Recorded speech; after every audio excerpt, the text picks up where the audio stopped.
Bun găsit la o nouă ediție Reporter 24, tot într-un proiect în cadrul Science Plus.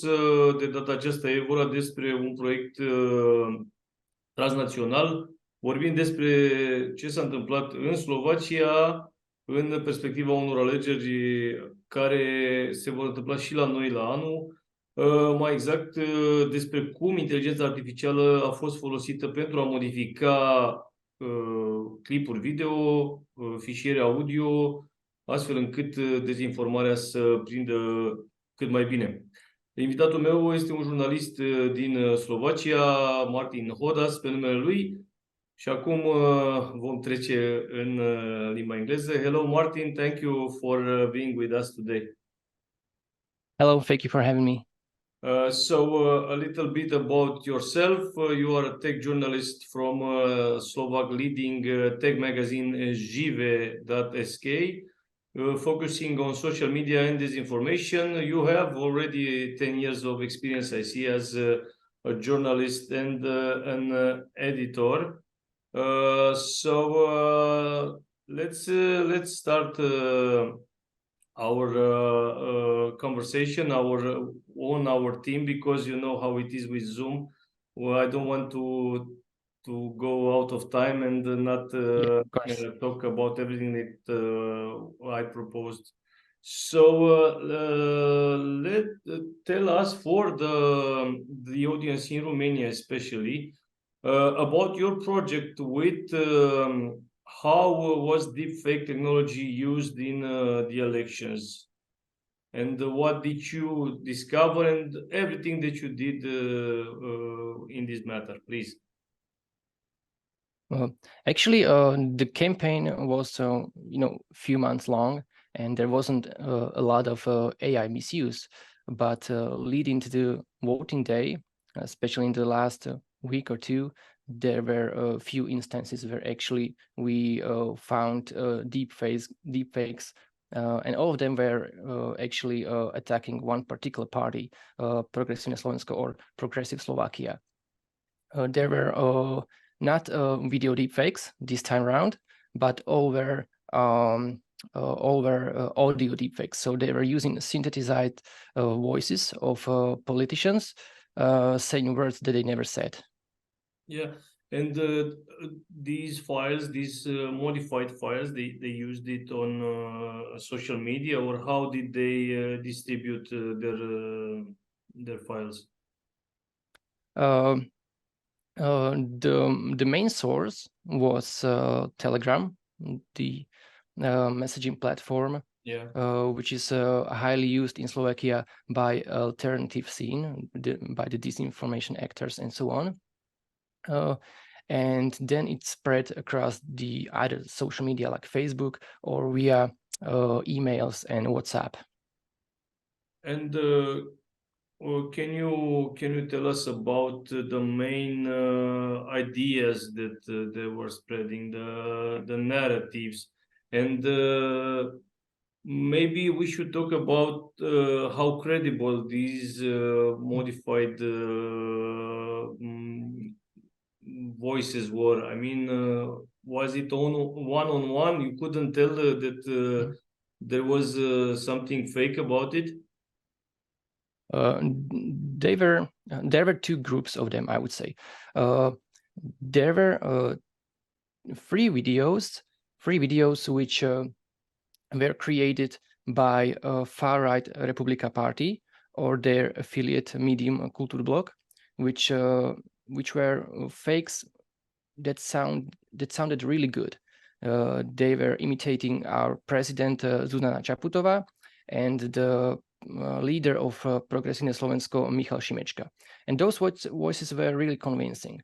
But also those videos were official campaign videos, and there was a disclaimer that that audio is fake, but they used it in their campaign. So that quality was higher. They really put an effort into creating that. And the other group is from sources that we couldn't identify who actually created them. and those audio recordings were of lower quality. And there were really, if you have a critical eye and especially critical ear, you could tell that there's a lot of things off, and like nuances and voice intonation and so on. It just felt really unnatural, and it was a really low quality of these fakes. But despite that, tens of thousands of people shared those videos and thought that they were real. So there was certain impact despite the low quality of such recordings. And could you find out about the programs that they used, about the technology? Is it something that is, I don't know, for everybody, or do you have to be a specialist to do this kind of things? We don't know in which particular AI tools these fakes were created, but there's several of them publicly available that are either for free or really cheap, like $1 a month or something like that, to create a synthesized voice of somebody based on some sample audio recordings. For example, with politicians, you have a lot of public speeches and statements that you can use to feed the AI to learn how to imitate the language. And it's really easy. You don't have to really be a tech guy to create something like that. If you really just put a little bit of effort and time, you can create it yourself. So that's also the threat of that coming to the future, that not just really some foreign disinformation actors will try to utilize this technology, but also regular citizens can do that. For example, if they want to support their party and do harm to the other party, to the opposition, then they can do that themselves. Yeah. And I was asking you, and I was wondering about in what way the message was modified. I mean, what were the narratives that they wanted to share with these fakes? Oh yeah. So one of them was spreading the hoax that sorry, that the Progresivne Slovensko, who was the main challenger of the eventual winner Smer SD, that they want to put much higher prices on the beer, like 70 to 100%. And there's kind of a old saying in the country that if you want to lose election, take away our beer. So so that was one of those The simple things, not exactly something complicated. Yeah. very simple things, just attack on your emotions and everyday life and so on. So that was one thing. And there was also another thing that was a fake conversation between the leader of Progresivne Slovensko and a well-known journalist of one of the leading newspapers, that they were discussing the election manipulation. So they were basically admitting that they are manipulating the votes to get a better result, which obviously didn't happen. But it went really viral. And what was really worrying in these cases is that it came really on a last minute. And there is not sure about Romania, but we have a period of pre-election silence. And it's really difficult to react on these things during that period. So it went really viral on social media, and the reaction was slowed a bit by the fact that there was a moratorium going on already. Yeah, in Romania, you cannot do political campaign in the day of the election, only then. Yeah, there's But, 2 days in Slovakia. Yeah, but it doesn't apply on online. So just the TV and the radios have to obey by this rule. So on Facebook, Telegram, TikTok, it's really free. You as a journalist and your colleagues from your publication, do you think that these kind of tactics influenced the outcome of the elections? We know who won there. We know that there is a pro-Russian guy who is the president. So, do you think that this is one of the main reasons that this happened? It's really difficult to quantify that, but I don't believe that this is the reason. And I think what's more likely is that it just solidified opinions of some people who were already against progressive Slovensko, for example. So they were attacking them long term, the opposition of this party, and they're portraying them as some kind of threat to society. And these deepfakes were like confirming that in people's minds. But given the low quality of that, I don't think that it had a wider effect. It was really like for the people who are already believing that they are some kind of threat. But in the future, when those deepfakes will be of much higher quality, it might have actually a wider consequences on public opinion. Can you please tell our audience, our Romanian audience, in a few phrases, can you make an image of what was before the elections, politically speaking, and what happened now?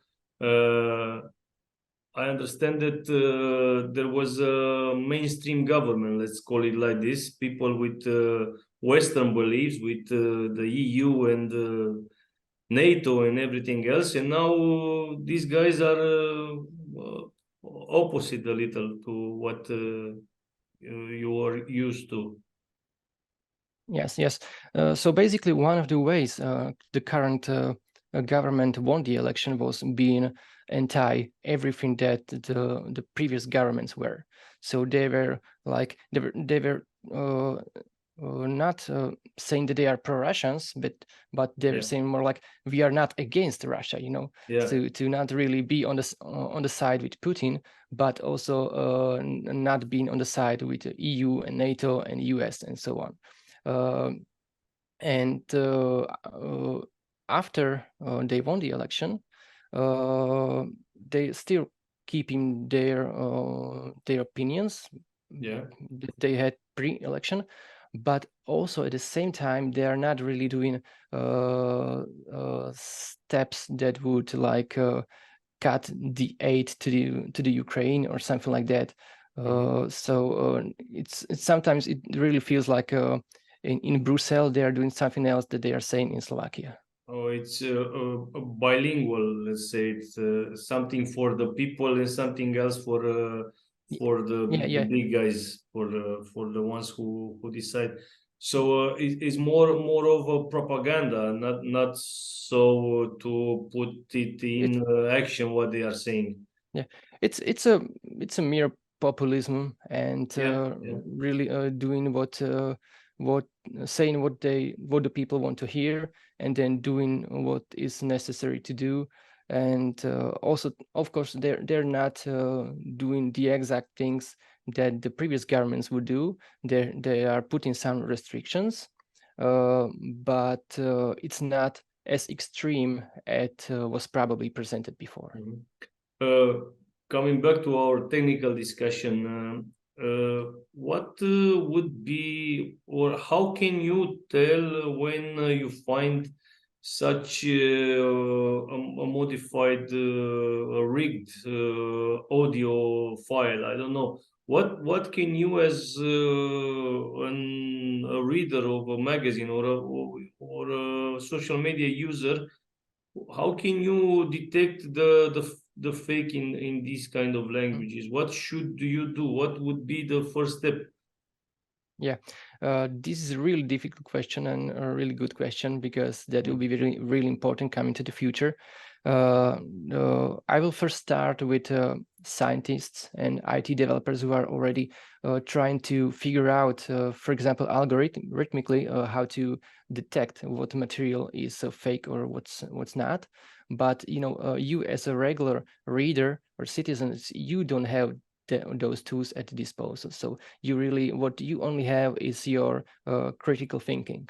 So it will be really important to build that critical thinking into the society, and to the specifics, what to look for. For example, with videos, there is a lot of visual clues that you can get from the video that something is a little bit off. For example, eye contact, eye movement, or lip sync with the audio.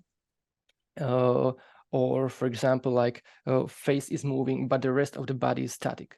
Or even with women, for example, with long hairs, you can really see that their hair from arms down are usually not moving at all, and just the head is a little bit moving with weird eye contact and so on.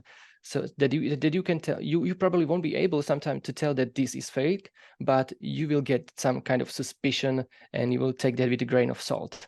And with audio recordings, you really need to listen and think about the things that is this really a natural voice? Is this how the person would normally talk with somebody else? For example, with sentences ending with a question mark, and the intonation of such sentences, and other things in the voice expression that might be a little bit off.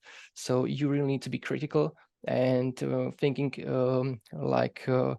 who would benefit from such an audio leak, for example, if that's something really conspiracist content, or something polarizing, like would be possible that somebody would create it to benefit or something like that. So you really need to be critical. There are a lot of elements that you have to take into consideration. So for the normal person, for the simple guy on the street, do you think it's too much? Maybe he's a sure victim, if I may. I wouldn't say a sure victim, but there certainly should be a public awareness that these technologies exist. And once the public knows that similar things are becoming widespread, we need to build that thing in their heads, that they should think first, that is this fake, is this real, really, like, not believing in everything they see right away, like stop for the second, think about that, and then decide whether you should believe that or not. Ever since with this collaboration with Projects for Science Plus, I talked to many experts from the former Eastern Bloc, with guys from Poland, from Hungary, and from Romania, of course. And there is this trans-border mentality. I don't know if it is because of communism, or because of what was in that era when you didn't have access to so much information. But there is this thing with people that live in our countries. They tend to believe this information first. Their first reaction is to believe what is fake and not what is something true and verified. In Slovakia, is it the same? Yeah, it is the same, I would say. The public opinion polls say that there's like half of the country is believing in this or that conspiracy theory. So there is really high potential for influence or making an influence on public opinion through these fakes. We had like 10 years of information influence from the Russia here in Slovakia. The country was basically doing nothing against that for a very, very long time. We started just basically after the COVID started. So, and that was certainly very, very late. So these things are already built into the society, and it will be really, really difficult to fix that and to change how people think and to build that critical thinking into their minds to really start filtering the information, what to believe, what to not believe, and what probably we should double check, for example, when we read something.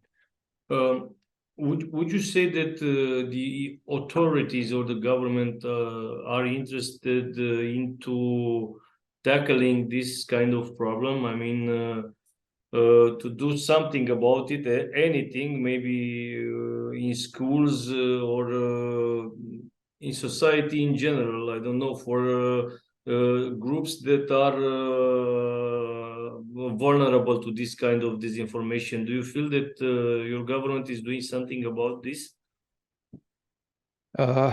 We were doing something. We Yes. had really in the last couple of years we established some processes and some agencies to find against hybrid threats, for example. The police was doing a lot of good job fighting hoaxes and conspiracy theories, disinformation and propaganda. On social media. They built viral channels to communicate these topics to the general public. But the current government is pretty much stopping these efforts because they are using this information as a daily work tool. Yeah. So they would go against themselves if they supported these efforts, and that's really a threat for national security. So and you mentioned the education. Yeah, just I think just yesterday, they were published PISA results Yes. from In the Romania also, yes. yeah, and it was terrible. It was really terrible. We And are the last in Europe, so it's not that terrible for you. In Romania, we are last. we weren't much better. So Yeah. so the Disappointing. education is a long-term problem here, and it still wasn't properly addressed. And if you really want to build that critical thinking into the society, you really need to start in school. So that will be a huge challenge coming to the future. Yes, I will take this last statement of yours as a conclusion to our discussion. I agree with you. I congratulate you and your colleagues on your work with Science Plus and with your other projects. And Thank you. I thank you for taking the time to speak to us, to talk about what happened there. And maybe in Romania we could learn something, and next year, in 2024, this year, when there are 4 elections in Romania, we can do something that will count. I don't know. So thank you for your time, and maybe we'll see each other in other projects. Thank you also if you are looking at us. I will switch to Romanian. Vă mulțumim că ne-ați urmărit. Cu siguranță că vom continua proiectele noastre cu Science Plus și sperăm că și cu Martin ne vom revedea. So now I will stop the recording. Bye.